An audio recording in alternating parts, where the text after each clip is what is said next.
نحمده ونصلي ونسلم على رسوله الكريم اما بعد فاعوذ بالله من الشيطان الرجيم بسم الله الرحمن الرحيم قال الله تبارك وتعالى في شان حبيبه مخبرا وآمرا ان الله وملائكته يصلون على النبي یا ایھا الذین آمنوا صلوا علیہ وسلموا تسلیما۔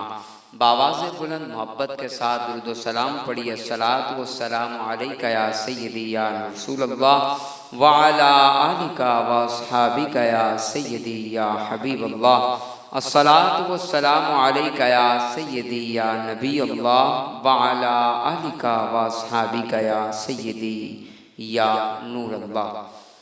اللہ جل علا کی حمد و ثنا اور حضور تاجدار کائنات حبیب کبریا محمد مصطفیٰ صلی اللہ تعالی علیہ وآلہ وسلم کی بارگاہ بے کس پناہ کے اندر نذرانہ درود و سلام پیش کرنے کے بعد معزز سامعین، میرے بزرگوں، بھائیوں، بچوں، السلام علیکم ورحمۃ اللہ وبرکاتہ۔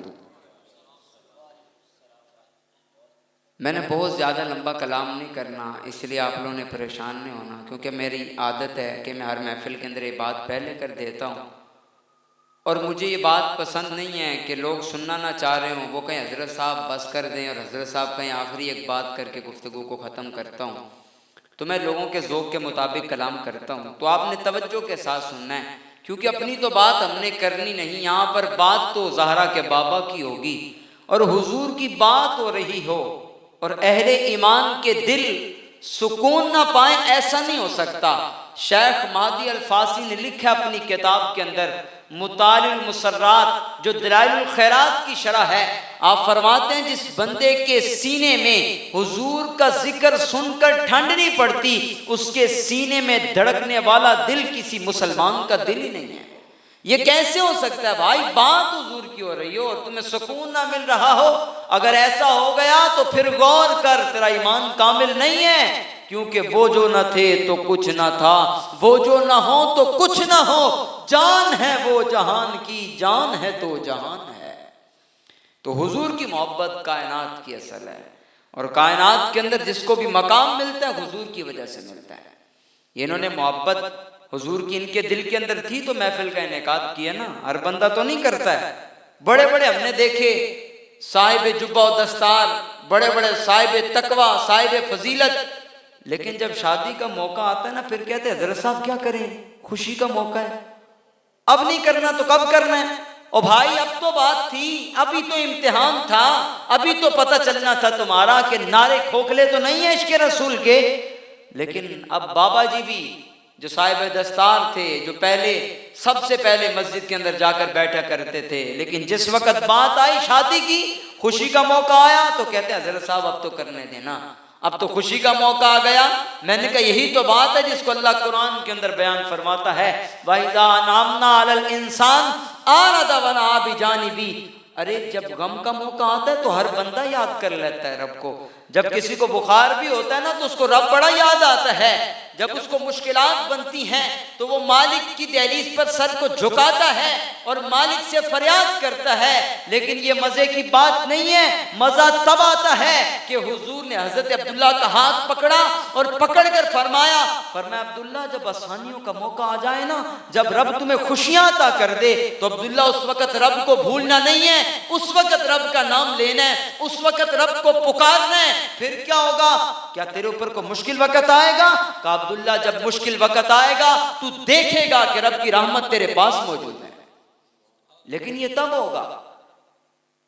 غم کے اندر تو ہر بندہ یاد کر لیتا ہے، کسی کا کاروبار ٹھپ ہو جائے، کاروبار نہ چلے، 4 دن نہ چلے، 5ویں دن دیکھنا اس کی حالت کیا ہوتی ہے۔ ہاتھ کے اندر تسبیح آ جائے گی، 2 ہفتے نہ چلا تو ہاتھ کے اندر تسبیح، اب ہر وقت اللہ اللہ کر رہا ہے، لیکن یاد رکھیں یہ اپنے مقصد کے لیے کر رہا ہے، یہ خلوص نہیں ہے، یہ محبت الہی نہیں ہے، یہ اپنا مقصد ہے۔ تو میں مبارکباد پیش کرتا ہوں ان لوگوں کو کہ جو غم کے موقع پر تو رب کو یاد کرتے ہیں، لیکن جب خوشی کا موقع آتا ہے رب کو بھولتے نہیں ہیں، وہ اس بات کا خیال کرتے ہیں کہ میں نے وہ کام کرنا ہے جس سے پروردگار بھی راضی ہو اور حبیب کبریا بھی راضی ہو جائے۔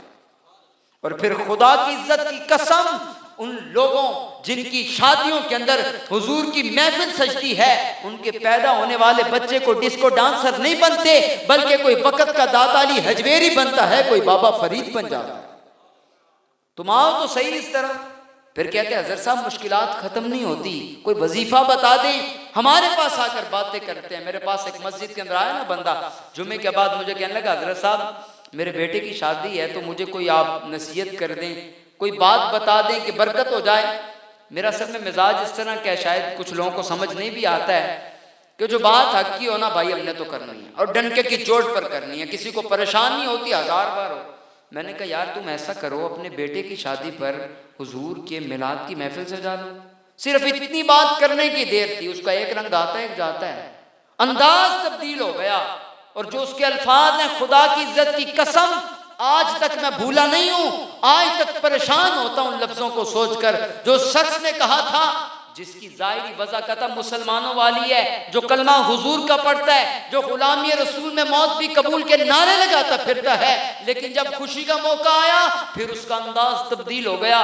میں نے کہا یار بیٹے کی شادی پر حضور علیہ الصلوۃ والسلام کی محبت کی محفل سجاؤ، تمہارا بیٹا خوشی کے ساتھ زندگی بسر کرے گا۔ مجھے منہ بسور کر کہنے لگا حضرت صاحب میرے بیٹے کی شادی ہے، ہمارے گھر کے اندر کوئی جنازہ نہیں ہے، مجھے پتا ہے یار ہم کہاں پر کھڑے ہیں، خدا را بیدار ہو جائیں۔ اور کتنا سونا یار، اب سونے کا وقت نہیں رہ گیا، اب جاگنا ہوگا، مجھے بھی بیدار ہونا ہوگا اور آپ کو بھی بیدار ہونا ہوگا۔ لیکن ہمارے اندر مسئلہ یہ ہے کہ حضرت صاحب بیان کر رہے ہیں تو سمجھ رہے ہیں میں پاک صاف ہوں، میں بڑا صاف ستھرا ہوں، میں نے سامنے والوں کو سمجھانا ہے، اور سامنے والا ہر بندہ یہ سوچتا ہے ہاں یار یہ برائی تو فلاں کے اندر پائی جاتی ہے، یہ تو میرے بھائی کے اندر ہے، یہ تو میرے چاچو کے اندر ہے، یہ تو میرے ہمسائے کے اندر ہے۔ بھائی جب ہر بندہ یہ خیال کرے گا تو تبدیلی کیسے معاشرے کے اندر رونما ہوگی، جس کو حقیقی تبدیلی کہتے ہیں؟ وہ ایسے نہیں پیدا ہوگی، وہ تب ہوگا جب میں اپنے آپ کو بدلنے کا عزم کروں، اور آپ میں سے ہر بندہ اپنے آپ کو بدلنے کی بات کرے۔ آج جو ہمارے حالات بنے نا اس کا ذمہ دار اور کوئی نہیں، میں اور آپ اس کے ذمہ دار ہیں، آپ یاد رکھیے گا۔ ہم تو پیغام دیتے رہے بھائی بیدار ہو جاؤ، بیدار ہو جاؤ، خدا کے لیے بیدار ہو جاؤ۔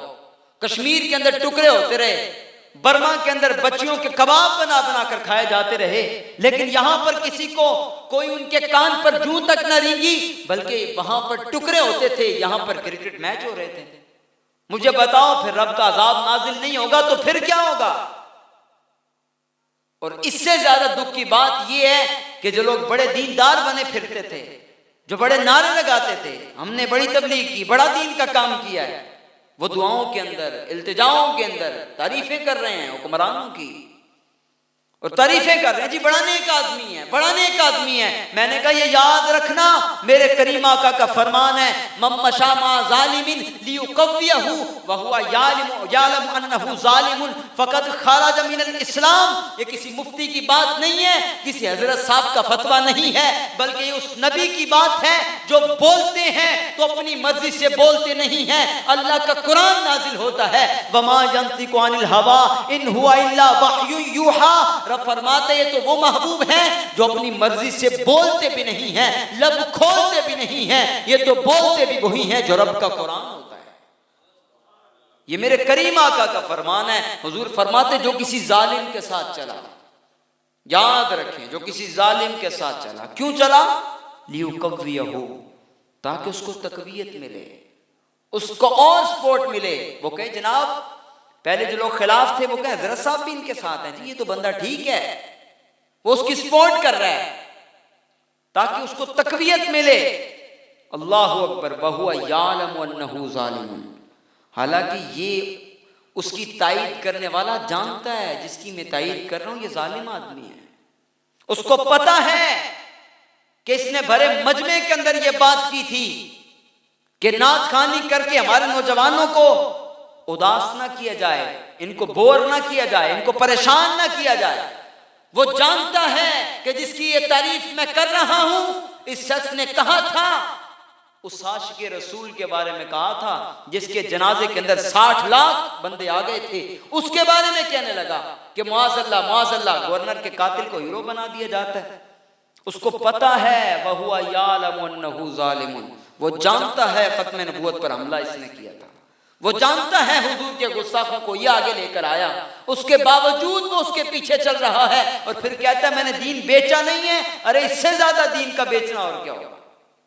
وَهُوَ يَعْلَمُ أَنَّهُ ظَالِمٌ، وہ جانتا ہے کہ یہ ظالم آدمی ہے۔ میرے کریم آقا فرماتے ہیں فَقَدْ خَرَجَ مِنَ الْإِسْلَامِ، ایسا بندہ جو ظالم کی تائید کے اندر کھڑا ہو گیا، حضور فرماتے ہیں وہ اسلام سے نکل جاتا ہے۔ تو آج بھی یہ پیغام بیداری دینے کی ضرورت ہے۔ یہ بات یاد رکھیں، یہ ہمارے اعمال کی سزا ہمیں مل رہی ہے۔ آج جو معاشرے کے اندر تباہیاں مچی ہوئی ہیں، اس کا ذمہ دار اور کوئی نہیں ہے۔ بنی اسرائیل کے اندر بھی قحط آیا نا، 7 سال قحط آیا۔ حضرت سفیان ثوری رحمۃ اللہ علیہ فرماتے ہیں کہ بنی اسرائیل کے اندر اس قدر شدید قحط پڑا، 7 سال ہو گئے قحط ختم نہیں ہوتا تھا۔ ان لوگوں کو اتنی بھوک لگی کہ وہ اپنے بچوں کو کاٹ کاٹ کر کھانے لگے اور قبروں کے اندر سے مردے نکال نکال کر کھاتے تھے۔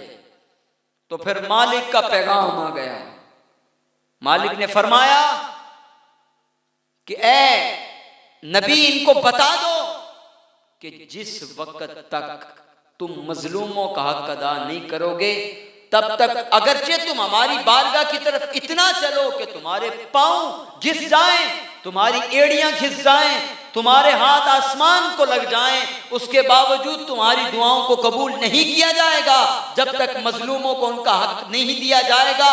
میں آج تم لوگوں کو یہ پیغام دے رہا ہوں، ان لوگوں نے پھر مظلوموں کو ان کا حق دیا تو پھر قحط ختم ہوا تھا۔ یہ کرونا وائرس نامی وبا یہ کہیں مالک کا عذاب تو نہیں ہے؟ غور کریں، کہیں کشمیریوں کی آہ تو نہیں ہے؟ کیونکہ کسی کو دکھ اگر دینا تو اتنا سوچ کر دینا، کسی کی آہ لگنے میں ذرا سی دیر لگتی ہے، ذرا سی دیر لگتی ہے کسی کی آہ لگنے میں۔ ایک بیٹی کی آواز پر محمد بن قاسم نے پورا سندھ ہلا کے رکھ دیا۔ حجاج بن یوسف کوئی اچھا آدمی نہیں تھا، لیکن اس کو کسی نے آ کر بتایا یار فلاں مقام کے اوپر ایک عورت تجھے اپنا بھائی کہہ کر مدد کے لیے پکار رہی ہے۔ اس نے بلایا فوراً اپنے بھتیجے کو محمد بن قاسم کو، کہنے لگا یار گناہ گار ضرور ہوں، خطا کار ضرور ہوں، لیکن آج میری بہن نے مجھے آواز دی ہے، جا کر ان کی مدد کر۔ اس نے کہا یار ان کے پاس تو بڑی طاقت ہے۔ کہا طاقت کی بات نہیں ہے، ہمت کرنا ہوگی۔ اس نے ہمت کی تو مالک نے پھر اس کی امداد کر کے دکھایا اور لوگوں کو یہ اقبال بھی پیغام دیتا ہوا دنیا سے چلا گیا۔ کہتا ہے زور بازو آزما شکوا نہ کر سیاد سے، آج تک کوئی قفس ٹوٹا نہیں فریاد سے۔ اقبال کہتا ہے مجھے بتا آج تک کوئی پنجرا پرندے کی فریاد کی وجہ سے ٹوٹتا نہیں ہے، زور بازو آزمانا ہوگا، تمہیں بیدار ہونا ہوگا۔ کہتے جی اس وقت تو فرشتوں کا نزول ہو گیا تھا، آج ہم کیا کریں؟ میں نے کہا فضائے بدر پیدا کر، فضائے بدر پیدا کر، فرشتے تیری نصرت کو اتر سکتے ہیں گردوں سے کتار اندر کتار اب بھی۔ اقبال کہتا ہے آج بھی بدر والی فضا پیدا کر لے تو وقت دور نہیں ہے کہ آج بھی مالک تیری مدد کے لیے فرشتوں کا نزول کر دے گا، آج بھی فرشتوں کا نزول ہو سکتا ہے، لیکن ہمیں بیدار ہونا ہوگا۔ اور خاص طور پر معاشرے کے اندر پھیلتی ہوئی بے حیائی، الامان واللفیظ، صدیق اکبر فرمایا کرتے تھے جس قوم کے اندر بے حیائی عام ہو جاتی ہے پھر وہاں پر مالک ایسی ایسی بیماریاں نازل کرتا ہے کہ ان کا کوئی علاج نہیں ہوتا۔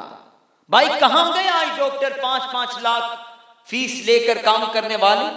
کہاں گئے بڑے بڑے طاقتور اور بڑے بڑے عہدے داران جو بڑی باتیں کرتے تھے، جن کو اپنے عہدوں پر مان تھا؟ بھائی ہمیں کیا ہوگا، ہم بیمار نہیں ہو سکتے، ہمیں تو کوئی بہت مہنگا ڈاکٹر بھی بلانا پڑا نا تو بلا لیں گے، ہمارے پاس پیسوں کی کمی نہیں ہے۔ لیکن بات پیسوں کی نہیں ہے، اللہ قرآن کے اندر فرما رہا ہے اِنَّ بَطْشَ رَبِّكَ لَشَدِيدٌ، کہا سنو رب کی لاٹھی بھی آواز ہے، جب وہ پڑتی ہے تو پھر کوئی بھی بچ نہیں سکتا ہے، پھر حکمران کہلانے والے، پھر بڑے بڑے طاقتور اس کے سامنے سر کو جھکا دیتے ہیں۔ اور مالک تم سے پوچھ رہا ہے بتاؤ دنیا والو لمن الملک اليوم، آج کے دن کس کی بادشاہی ہے؟ تم نعرے لگاتے تھے، اب بتاؤ ان بطش ربک لشدید، بے شک تمہارے رب کی پکڑ بڑی سخت ہے، جب وہ کسی کو پکڑ لیتا ہے تو پھر وہ چھوڑتا نہیں ہے۔ اس لیے آج باز آ جاؤ، آج اپنے اعمال کو درست کرو، آج اپنا طرز معاشرت تبدیل کرنا ہوگا۔ مجھے اپنے انداز زندگی کو بدلنا ہے، آپ کو اپنا انداز زندگی بدلنا ہوگا، پھر کائنات کے اندر سے یہ تمام مشکلات ختم ہو جائیں گی۔ لیکن جب ہم نے ان باتوں کو چھوڑا، ان سے دور ہو گئے، تو آج دیکھیں پھر حال کیا بن رہا ہے۔ میں نے کہا مجھے بتاؤ نا، اب تو بڑے بڑے حکمرانوں کو یہ بیماری نے گھیر لیا، ان کی طاقت کہاں گئی، ان کا عہدہ کہاں چلا گیا؟ ارے کہاں گیا وہ نمرود جو اپنی طاقت پر مان کرتا تھا؟ وہ رب بڑا غیور ہے، ایک لنگڑے مچھر سے اس کو مروا کر دنیا والوں کو بتایا تھا کہ خدائی کا دعویٰ کرنے والے، اپنی طاقت پر مان کرنے والے، یاد رکھنا لمن الملک اليوم، بتا آج کے دن کی بادشاہی کس کے پاس ہے۔ اب تو فریاد کر اپنے مال سے، اب اپنی دولت سے التجا کر، لیکن کوئی تجھے بچا نہیں سکتا ہے۔ ارے کہاں چلا گیا فرعون، کہاں گیا حامان، کہاں گیا قارون، کہاں گیا اپنی طاقت پر مان کرنے والا ابو جہل جو اتراتا پھرتا تھا، کہاں گیا ابو لہب، کہاں گیا عتبہ، کہاں گیا شیبہ، اور کہاں گیا حضور کے خلاف جسارت کرنے والا؟ ارے بات ایک ہے کہ بے پروائی ویک سجن دی، جتھے کسے دی پیش نہ جاوے، اوے انہیں تاجاں والے در در رولے تے منگتے تخت بٹھاوے، آزم کسے نو کارا ملدا ہی کوئی کعبیوں خالی۔ تو اس کی بے پرواہی سے ڈرو، آج ڈر جاؤ، آج باز آ جاؤ، آج اپنا انداز زندگی تبدیل کر لو، اور مالک کی بارگاہ میں سر کو جھکاؤ، اور مالک سے فریاد کرو۔ مالک ہم جانتے ہیں یہ ہمارے اعمال کا نتیجہ ہے، یہ ہمارے اعمال کی سزا ہمیں دی جا رہی ہے، لیکن مالک ہم بڑے کمزور ہیں، ہم مانتے ہیں ہم خطا کار ہیں، لیکن مالک یہ بھی تو دیکھنا تیرے نبی کی امت میں سے ہیں، اس لیے ہماری خطاؤں کو معاف کر دے۔ لیکن میرے نبی فرماتے جب بندہ آتا ہے نا مالک کی دہلیز کی طرف لوٹ کر، تو پھر وہ مالک 70 ماؤں سے بڑھ کر پیار کرتا ہے، پھر وہ بندے کی خالی خطاؤں کو معاف نہیں کرتا بلکہ کرامن کاتبین کو بھلا دیا جاتا ہے۔ یار میرا بندہ جتنا بھی خطا کار سہی، لیکن آیا تو میری بارگاہ کے اندر ہے نا، میں نے اس کی خطاؤں کو معاف کر دیا، فرشتوں تمہیں بھی بلا رہا ہوں تاکہ قیامت تک میرے اس بندے کو کبھی بھی شرمندگی کا سامنا نہ ہو، کیونکہ میرے کریمہ کا فرماتے ہیں التائب من الذنب کمن لا ذنب لہ، گناہ سے توبہ کرنے والا ایسا پاک اور صاف ہو جاتا ہے کہ جیسے اس نے گناہ کیا ہی نہیں تھا۔ مالک اس کی خطاؤں کو معاف کر دیتا ہے۔ تم آؤ تو صحیح بھائی، التجا تو کرو، لیکن الٹا مساجد کو بند کروا دیا گیا، الٹا مسجدوں کے اوپر تالے ڈال دیے گئے، الٹا کہا گیا کہ جمعہ نہیں پڑھانا، جمعے کے اجتماعات ختم ہوں گے۔ اور مجھے افسوس ہے ان بکنے والے لوگوں پر جو بک گئے چند پیسوں کے لیے، انہوں نے کہہ دیا کہ کوئی بات نہیں، گھر کے اندر نماز پڑھیں، مسجد کے اندر جانے کی کیا ضرورت ہے۔ میں نے کہا حضرت صاحب آپ نے یہ روایت نہیں پڑھی ہے کہ جس وقت طاعون کی بیماری پھیلی تھی تو اس وقت علماء نے کیا بات کی تھی؟ انہوں نے کہا یار سارے لوگ اکٹھے ہو کر گھروں سے باہر نکلو، باہر نکل کے کرنا کیا ہے؟ کہا سارے آؤ مالک کی دہلیز کے اوپر، سارے اکٹھے ہوئے، بلکہ اپنے گھر والوں کو بھی ساتھ لیا، بچوں کو ساتھ لیا، مساجد کے اندر اللہ اکبر، سب نے مل کر ہاتھوں کو اٹھا کر دعا کی۔ آپ پڑھ کر دیکھیں روایات، میں اپنی طرف سے بات نہیں کر رہا ہوں، خدا کی قسم ابھی ان کی دعا مکمل نہیں ہوئی تھی کہ مالک نے طاعون کی بیماری کو جڑ سے ختم کر دیا تھا۔ یہ تب ختم ہوگی، یہ خانہ خدا بند کرنے سے بیماری ختم نہیں ہونی، یہ روزہ رسول کے اوپر پابندیاں لگانے سے بیماری ختم نہیں ہوگی۔ اپنے اندر جھانکو اور اپنے آپ کو تبدیل کرو، پھر یہ سب کچھ ختم ہوگا۔ تو میں مبارکباد پیش کرتا ہوں بابا جی صوفی صاحب غلام سرور صاحب کو کہ انہوں نے اس موقع کے اوپر اس محفل کا انعقاد کیا ہے، اور آپ یاد رکھیے رائے گاہ نہیں جائے گی، جو آتا ہے حضور کے دامن سے لپٹتا ہے، پھر وہ حبشی بلال بھی ہوتا ہے تو کعبے کی چھت پہ کھڑا ہو جاتا ہے، پھر بڑے بڑے کفار مکہ، بڑے بڑے سرداران قریش جو حقارت کی نگاہ سے دیکھتے تھے، جو بلال سے سلام نہیں لیتے تھے، ارے تو آ تو صحیح نا، دامن کو پھیلا تو صحیح، ہم تو مائل بکرم ہیں، کوئی سائل ہی نہیں، راہ دکھلائیں کسے، راہ روے منزل ہی نہیں، تم آؤ گے جب تو پھر بلال بھی آتے ہیں۔ تو حضور نے کعبے کی چھت پہ کھڑا کر کے بلال کو بتایا، بلال ان کو بتاؤ، پھر بلال بتا رہے ہیں کہ جب تک بکے نہ تھے یارو کوئی پوچھتا نہ تھا، میرے محبوب نے خرید کر مجھے انمول کر دیا۔ اگر انمول ہونا چاہتے ہو تو آج بدلو اپنے آپ کو، آج آؤ واپس، اپنے انداز زندگی کو تبدیل کرو، سنجیدگی اختیار کرو۔ ہمارے لوگ کے آج تک کہہ کے ختم نہیں ہو رہے۔ وہاں پر کشمیر کے اندر ٹکڑے ہو رہے تھے اور یہاں پر ٹکٹیں تقسیم ہو رہی تھی، جی کرکٹ میچ کے لیے جانا ہے۔ میرا ایک دوست مجھے کہنے لگا شاہ جی میں جا رہا ہوں، لاہور کا میچ ہے، تو ٹکٹ میرے پاس ایک ایکسٹرا ہے، تو آپ چلیں گے ہمارے ساتھ؟ یقین کریں میں دم بخود رہ گیا، اپنے آپ سے باہر ہو گیا۔ میں نے کہا یار تمہیں کشمیر کے بچے نظر نہیں آتے ہیں، تمہیں مسلمانوں کے حالات نظر نہیں آتے ہیں، تمہیں یہ سب کچھ نظر نہیں آ رہا، تم میچ کی طرف جا رہے ہو اور پھر تصویریں لگا رہے ہوتے ہیں فیس بک پہ، آج فلاں جگہ پر گیا، آج فلاں جگہ پر گیا، آج فلاں جگہ پر گیا۔ میں نے کہا لیکن تو کتنا بد نصیب ہے، کبھی امپوریم جا کر تصویریں بناتا ہے اور کبھی پی سی ہوٹل بیٹھ کر تصویر بنا کر دکھاتا ہے لوگوں کو اور سٹیٹس لگا رہے ہوتے ہیں، آج میں فلاں جگہ پر گیا تھا، لیکن ان کی کبھی یہ تصویر کیوں نہیں آئی کہ آج میرے مالک نے مجھے یہ توفیق عطا کر دی ہے کہ میں اس کی بارگاہ کے اندر سر کو جھکا رہا ہوں، یہ تصویر کیوں نہیں آئی بھائی؟ ہم تو کعبے بھی گئے تو مصنوعی حج کرتے رہے، مصنوعی دعائیں کرتے رہے، طواف کرنے والوں کو روک کر کہا بھائی میں دعا کے لیے ہاتھوں کو اٹھاؤں گا، تم تصویر اتارنا۔ خانہ خدا کے اندر ہم یہ کریں تو پھر عذاب نہیں آئیں گے تو پھر کیا ہوگا؟ ارے یہ تو حضور کا صدقہ ہے کہ ہم پر آسمان سے پتھر نازل نہیں ہوتے، وگرنہ جو حال آج ہم نے کر دیا ہے، اگر حضور کی رحمت نہ ہوتی تو خدا کی قسم مسلمان تباہ و برباد ہو جاتے۔ مگر بات ایک ہی ہے، اگر ان کی رحمت نہ ہو درمیان میں یارو ابھی آگ لگ جائے دونوں جہاں میں، لیکن یہ حضور کا صدقہ ہے۔ اقبال کہتا ہے ہو نہ یہ نام تو کلیوں کا تبسم بھی نہ ہو، چمن دہر میں بلبل کا ترنم بھی نہ ہو، یہ نہ ساقی ہو تو پھر میں بھی نہ ہو، خم بھی نہ ہو، بزم توحید بھی دنیا میں نہ ہو، تم بھی نہ ہو۔ میں نے کہا اقبال بتا تو صحیح، یہ خیمہ افلاک قائم دائم ہے، یہ دنیا قائم ہے، ہم نیکیاں کرتے نہیں ہیں، گناہوں میں ڈوبے ہوئے ہیں، لیکن پھر بھی ہم پر عذاب نہیں آتے، یہ کیا وجہ ہے؟ کسی کے مدرسے کی وجہ سے ہے، کسی کے نیک کاموں کی وجہ سے ہے؟ کہتا ہے نانا خیمہ افلاک کا استادہ اسی نام سے ہے، اور نبض ہستی تپش آمادہ اسی نام سے ہے۔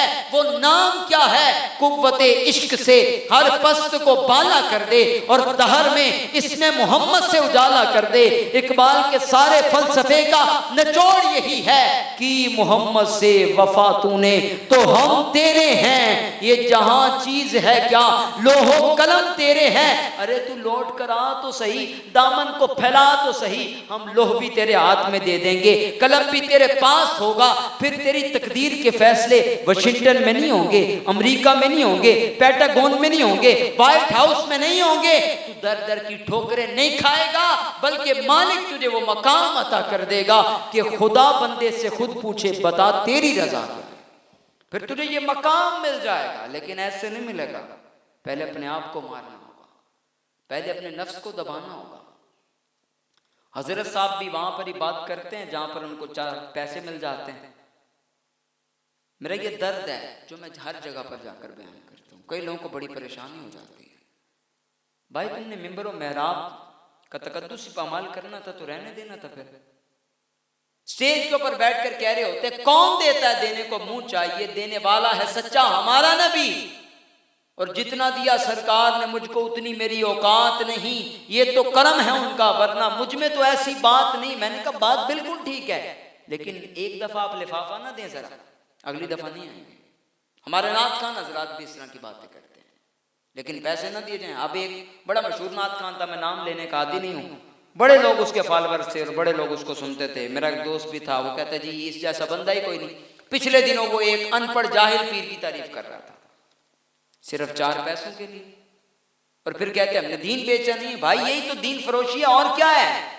تم حضور کا نام لو تو حضور کی محبت کے اندر لو، یہ نہیں کہ پیر صاحب بھی وہیں پر جاتے ہیں جہاں سے 4 پیسے نظر آتے ہیں۔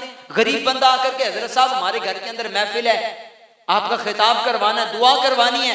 حضرت صاحب کہتے ہیں یار میرا گلا بڑا خراب ہے، اور امیر آ کر کہے حضرت صاحب محفل کروانی، کہتے جی میں حضور کے لیے حاضر ہوں۔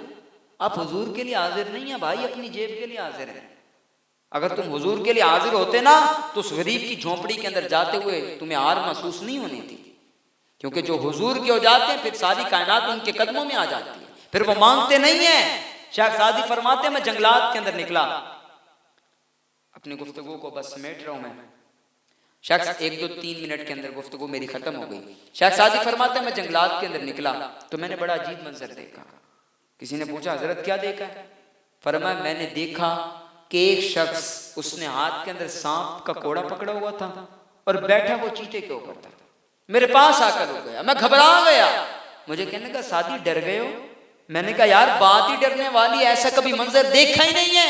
تو مجھے جھنجھوڑ کر کہنے لگا سعدی سنو، جو حضور کا ہو جاتا ہے ساری کائنات اس کی ہو جاتی ہے، پھر ہر شخص اس کا غلام بن جاتا ہے، جانور بھی اس کا احترام کرتے ہیں۔ پھر لیکن تم آؤ تو صحیح نا، سر کو جھکاؤ تو صحیح، دامن کو پھیلاؤ تو صحیح، کیونکہ مجرم ہو تو منہ اشکوں سے دھوتے چلے آؤ، یارو آؤ در تواب پہ روتے چلے آؤ۔ قرآن میں مذکور ہے بخشش کا طریقہ، میرے سرکار کی دہلیز سے ہوتے چلے آؤ۔ تو حضور علیہ الصلوۃ والسلام کی دہلیز سے ہو کر پھر مالک سے فریاد کریں گے تو پھر یہ بیماریاں ختم ہو جائیں گی۔ پھر کرونا وائرس، اس کا نام کس نے سنا تھا؟ تو یہ ہمارے اعمال کی وجہ سے، اپنے اعمال درست کر لیں گے اور کشمیریوں کے لیے آواز کو اٹھائیں گے تو پھر بات بنے گی۔ تو اس لیے ہمیں یہ پیغام دینا ہوگا، جہاں تک ہم پیغام پہنچانے کی استطاعت رکھتے ہیں، اگر اپنے گھر پہنچا سکتے ہیں اپنے گھر پہنچائیں، اپنے محلے پہنچا سکتے ہیں وہاں پر پہنچائیں۔ جہاں تک مالک نے آپ کو دسترس عطا کیا آپ نے وہاں تک بات کرنی ہے، اور ڈنڈے کی چوٹ پر کرنی ہے، ڈرنا نہیں ہے۔ خالد بن ولید کا آخری یہی پیغام تھا، دنیا سے جاتے ہوئے خالد بن ولید یہ پیغام دے کر گئے تھے، مجھے یہ پیغام بڑا پسند ہے اور یہی پیغام میری گفتگو کا اختتام ہے۔ قول خالد بن ولید حین حضرت الوفات لقیت قضا و قضا ضعفا وما فی جسدی شبر الا فی ضربۃ بسیف وطعنۃ برمح او رمیۃ بسام وہان اموت علی فراشی ادفن فیہ کما یموت البعیر۔ یہ خالد بن ولید نے پیغام اس وقت دیا تھا جب آپ دنیا سے جا رہے تھے، اور بزدلوں کو پیغام دیا تھا جو ڈر ڈر کر بات کرتے ہیں، جہاں پر پیسے مل گئے، جہاں پر پریشانی نہ ہوئی وہاں پر تو دین کی بات کر دی، لیکن جب تختہ دار پر بات کرنے کی باری آئی تو پھر گھبرا گئے، پھر پیچھے ہو گئے۔ آپ نے فرمایا تھا، کہا لقیت قضا و قضا ضعفا، کہا میں نے موت کو بڑی بڑی جنگوں کے اندر تلاش کیا لیکن موت مجھے نہیں آئی، ہر مقام پر موت کو تلاش کرتا رہا لیکن موت مجھے نہیں آئی، یہاں تک کہ میرے جسم کے اوپر ایک بالش جگہ ایسی نہیں بچی جس کے اوپر تیر، نیزے اور تلوار کا زخم موجود نہ ہو۔ کہا دنیا والوں تمہیں بتا رہا ہوں، اگر موت حضور کی محبت کے اندر ڈٹ جانے کی وجہ سے آنی ہوتی تو خالد میدان جنگ کے اندر دنیا سے چلا گیا ہوتا۔ موت اسی وقت آتی ہے جب لکھی ہوتی ہے۔ آج موت خالد کو بستر مرگ کے اوپر کمزور سمجھ کر آ گئی ہے۔ کہ فلا تنامت آیون الجبنا، یہ دعائے جلال ہے خالد بن ولید کی، کہ خدا کرے بزدلوں کو کبھی نیند نہ آئے، وہ کبھی چین سے سو نہ سکیں۔ میرے نبی کی تلوار کے اوپر لکھا ہوا تھا، جو تلوار حضور نے حضرت ابو دجانہ کو عطا کی تھی، اس تلوار کے اوپر یہ جملہ تحریر تھا، فی الجبن عار و فی الاقبال مکرمۃ والمرء بالجبن لا ینجو من القدر۔ کا سنو، بزدلی ایک شرمندگی ہے، حضور کی محبت کے اندر آگے بڑھنے سے مالک عزتیں عطا کر دیتا ہے، اور آدمی اپنی بزدلی کی وجہ سے اللہ کی تقدیر سے بچ نہیں سکتا ہے، تقدیر اس کے اوپر غالب آ جاتی ہے۔ تو اس لیے اس پیغام کو اپنے ساتھ لے کر جانا ہوگا، اور اپنے کشمیریوں کے لیے آواز بھی اٹھانی ہوگی، ان کے لیے دعا بھی کرنی ہوگی، اپنے اعمال کو تبدیل کرنا ہوگا، اپنا طرز معاشرت، طرز زندگی حضور علیہ الصلوۃ والسلام کی تعلیمات کے مطابق بنانا ہوگا۔ اللہ مجھے بھی عمل کی توفیق عطا فرمائے، اللہ آپ کو بھی عمل کی توفیق عطا فرمائے۔ میں اپنے تمام ان بھائیوں کو مبارکباد پیش کرتا ہوں جو ان مشکلات کے اندر بھی اس محفل کے اندر آئے ہیں، کیونکہ ہر بندے کا کام نہیں ہے۔ یہی اشعار ہیں، میری گفتگو کا اختتام ہو گیا، اور میں صوفی صاحب کو بھی، تمام اہل خانہ کو میں مبارکباد پیش کرتا ہوں، اور جن میری بہن اور میرے بھائی کا نکاح ہونے جا رہا ہے، اللہ تعالیٰ اس کے اندر برکت عطا فرمائے، اللہ تعالیٰ ان کی زندگی کو خوشیوں سے مالا مال فرمائے، اور میرے ان جملوں کو اپنی پاک اور بلند بارگاہ کے اندر شرف قبولیت عطا فرمائے۔ تو ہی اشعار میری گفتگو کا اختتام ہے کہ تھی جس کے مقدر میں گدائی تیرے در کی، ہر بندہ یہ کام نہیں کر سکتا، تھی جس کے مقدر میں گدائی تیرے در کی، قدرت نے اسے راہ دکھائی تیرے در کی، اور پھر اس نے کوئی اور تصور نہیں باندھا جس کو میں نے تصویر دکھائی تیرے در کی، رویا ہوں میں اس شخص کے پاؤں سے لپٹ کر جس نے بھی کوئی بات سنائی تیرے در کی، یرز و سماوات ہیں تیری ذات کا صدقہ، محتاج ہے یہ ساری خدائی تیرے در کی، آیا ہے نصیر آج تمنا یہی لے کر کہ پلکوں سے کیے جائے صفائی تیرے در کی۔ تو اللہ تعالیٰ میرے ان بے ترتیب سے جملوں کو اپنی پاک اور بلند بارگاہ کے اندر قبول و منظور فرمائے، ہم سب کو عمل کرتے ہوئے اپنے گناہوں کی معافی مانگنے کی توفیق عطا فرمائے، اور یہ کرونا وائرس جیسی وبا کو ہمیشہ ہمیشہ کے لیے ختم فرمائے۔ وآخر دعواہم ان الحمدللہ رب العالمین وما علیہ الا البلاغ المبین۔